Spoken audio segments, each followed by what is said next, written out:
Well, you all know the drill by now. There is a new 4-star character, which means I am going to be trying to do some form of damage with her. Although from what I've seen, Jahoda's damage is questionable. It's definitely not the highest damage I've ever seen. So this could be probably a bit disappointing, but we are going to see what I can do with Jahoda because she seems kind of fun. Now, I have been doing a bit of farming for her. I can't say I've been doing a lot of it, but I've done a little bit. So we will be able to get her up to, I hope, level 80 relatively easily. So there we go, level 70. And then for level 80, we do have enough of these. We are going to need more of these, a few more of these, which will be a problem, and these as well. So let's start with these really quick. And while I did say I would like to build her as a DPS, I am also aware that her damage is not great. So I'm probably going to try out her regular supportive builds first and see if that can do anything. And then I can attempt a DPS build and see what happens. Because from what I know, Hoyo kind of did a bad job on her kit and it's not very good for damage. But that just makes me want to build her as a DPS even more. Now we ignore the fact that she isn't built right now, but if we were to do that, ooh, I saw 170 of the animo damage. That's not very good. I think I maybe saw 3k from a pyro damage. This is gonna be interesting to get her to do damage. This is gonna be substantially more difficult than I thought. Okay, well, this should be fun. Now her main role is obviously as a healer and like a support for Moonshine, Moongleam, whatever the hell it's called, I can't remember, characters. That's her main role. So damage is not really the biggest part of her kit, I don't believe. So I will say I'm not expecting to see like 150,000 from her. I mean, like a 70,000 would be kind of cool. But that is sort of the upper end of what I'm expecting to see. We can get enough resources, I think, to get her to level 90, not 90, level 80, which we do. Okay, perfect. There is level 80. We will level her up really quick.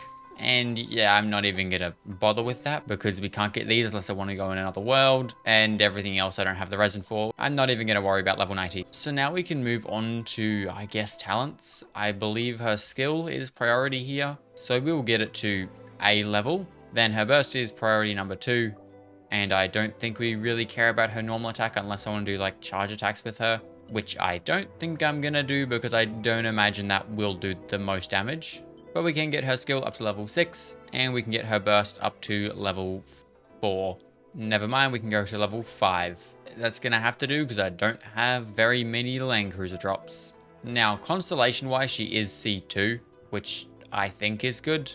I don't know what she does, honestly, so I guess it's going to be fine for now. Weapon-wise, I'm going to run her supportive first. We'll go with Favonius.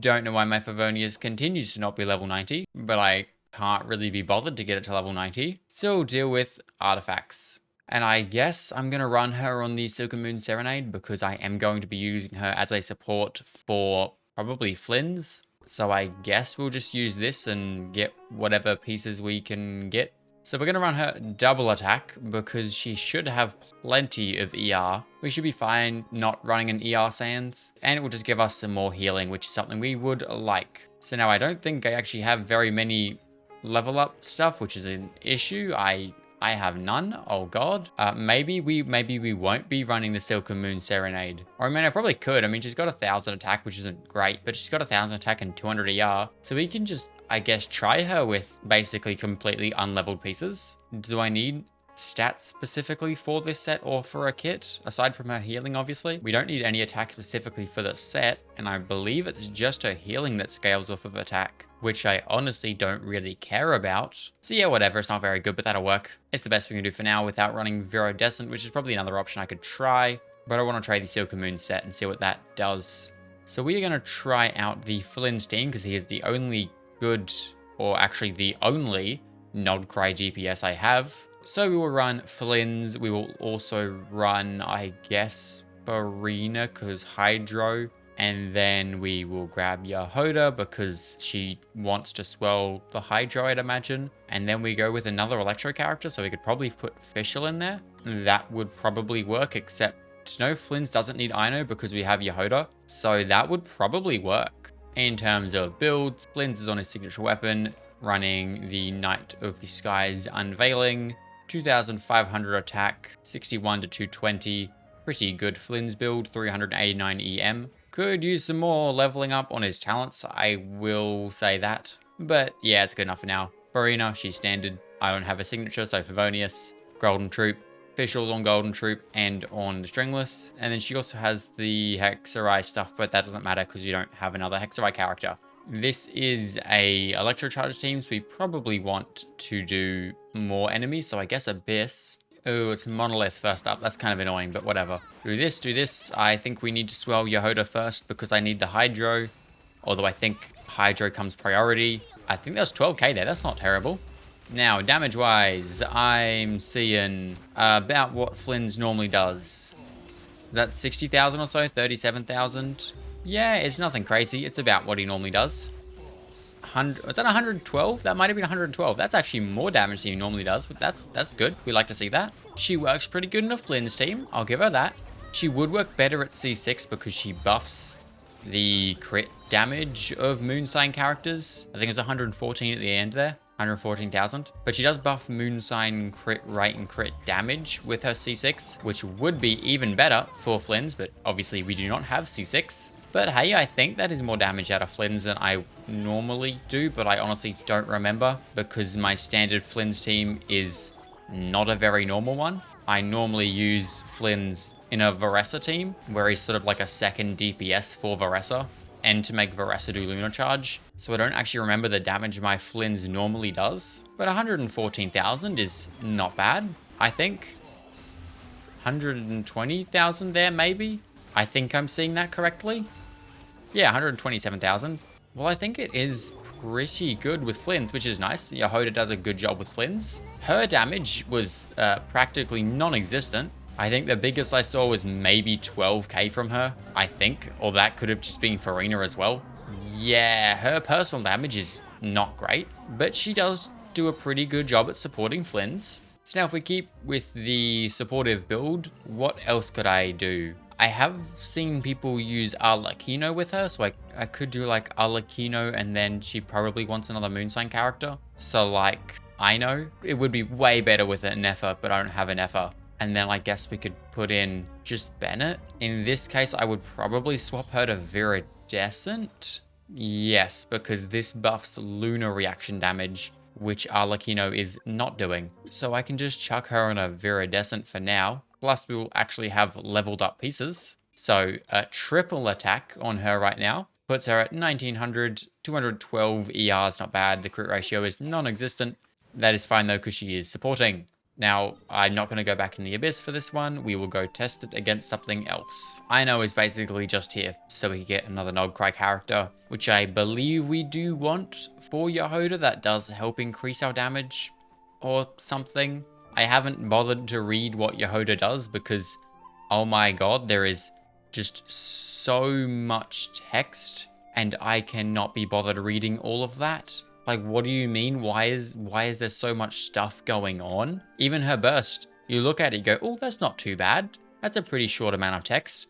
Oh, wait, no, that's a lot more. Yeah, I just can't be bothered reading all that, so I have basically just watched a guide, and that is my knowledge of Jahoda's kit. So if I'm butchering something here, that is because I couldn't be bothered reading. Although, to be fair, it is pretty common for me to build some relatively unconventional teams. It was always going to be scuffed from the beginning. So let's have a look at how this goes. I believe we need to do Ino first for the Jahoda stuff because Pyro takes priority over Hydro for Jahoda's swell. So now let's have a look. What are we doing? 75,000s, 58,000s. Yeah, I mean, like, it's not bad.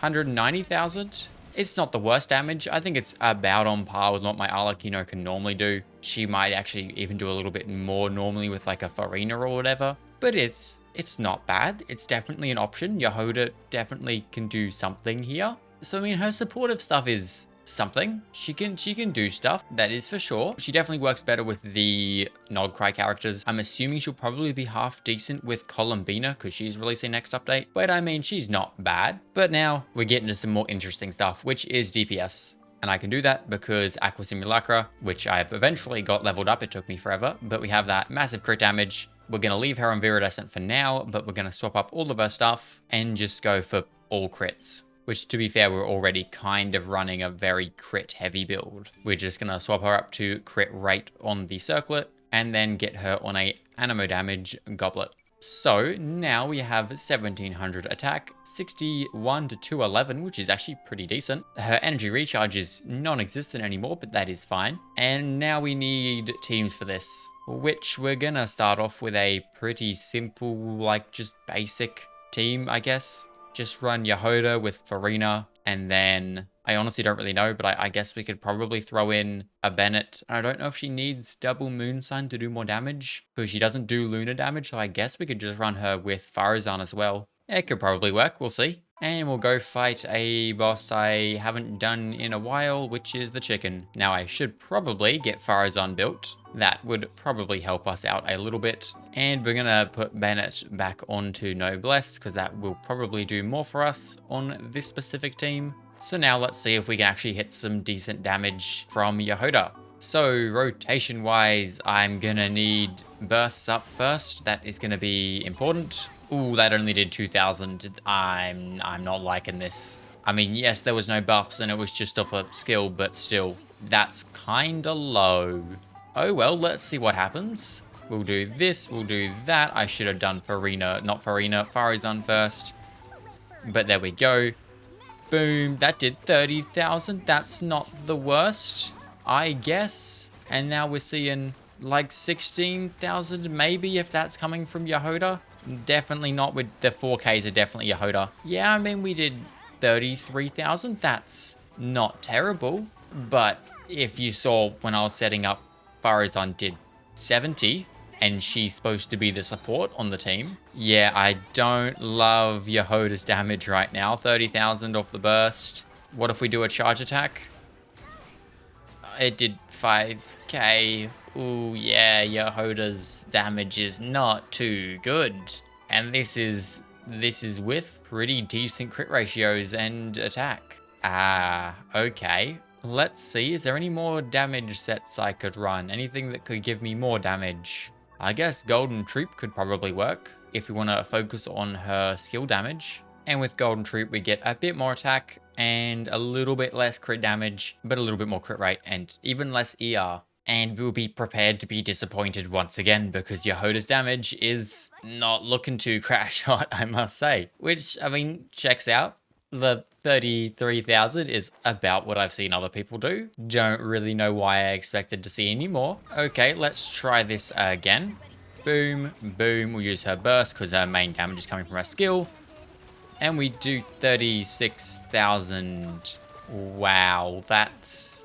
Okay, well, people were definitely right. She's not great. She can do a decent job as a support for like Flynn's, or I'm assuming for like Nefer, or, you know, the other Nod Karai DPSs. She can do a decent job there. It's nothing like extraordinary because she does about what you could normally do with any other supports, but she can work. She also works decently well as a support for, you know, when I test out the Arlecchino. But her own personal damage is, well, it's not great. That's for sure. Now, yes, this could use some work, but I mean, this is a pretty decent crit ratio. And considering my Farazan has this crit ratio and did 78,000 or whatever she did, yeah, Jahoda's not looking too crash hot. But her main role is supposed to be like supporting for basically electrocharge teams. Like her trial is with Flynn's, and I do not remember, but it's with an electrocharge team. And she works great there. She works great to support for electrocharge. You do this, you swirl the hydro, and then it works. She's sweet. Her damage is just non-existent. I wonder if my mic is picking up what I can hear at my window right now. Oh, frick, it's a Christmas parade. That's what it is. Ah, goddamn, right when I'm recording. Lovely. Speaking of Christmas, I am going to be going away for my birthday and for Christmas. So I'm going to leave it there because I need to get another bunch of videos recorded and edited for while I'm away. So I hope you guys did enjoy. If you liked this video, do go check out the DPS Farazan video I did a while ago, which was substantially more successful than DPS Jahoda. And with that being said, I will see you all in the next one. Goodbye.